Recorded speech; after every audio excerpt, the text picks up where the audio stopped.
இன்றைக்கி சரோஜா சமையலில் தட்டை எப்படி பண்ணணுங்கிறத பார்ப்போம். ஒரு 2 டம்ளர் பச்சரிசி மாவு எடுத்து வச்சுருக்கிறேன்.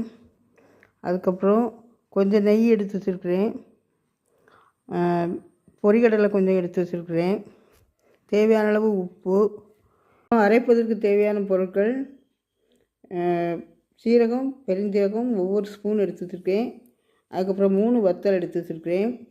அதுக்கப்புறம் ஒரு 4 வெள்ளைப்பூடு அரிசி எடுத்து வச்சுருக்கேன்.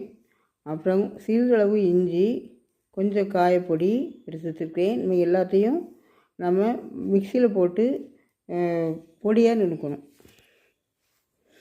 இப்போ மசாலா பொருட்களை அரைச்சிட்டு வந்தாச்சு. அது கூட கொஞ்சம் கருவேப்பிலை பிச்சு வச்சுருக்கேன். இனிமேல் இது கூட சேர்க்கணும், மாவு கூட சேர்க்கணும். இதை மாவு கூட சேர்க்கணும். அதுக்கப்புறம் பொரிகடலை சேர்க்கணும்.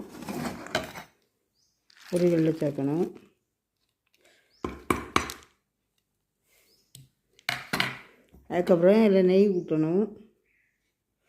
நெய் ஊற்றி செய்யணும்.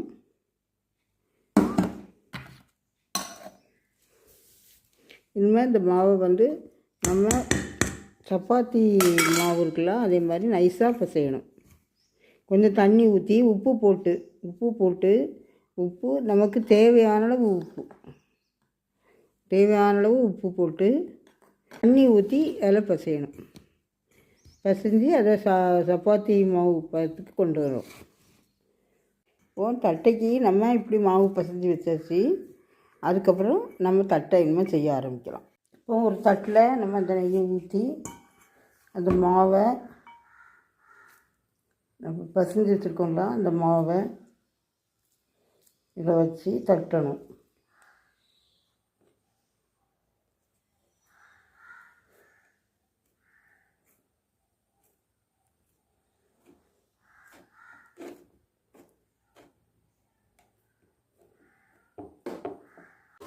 இப்போ தட்டையை வேக போட்டாச்சு.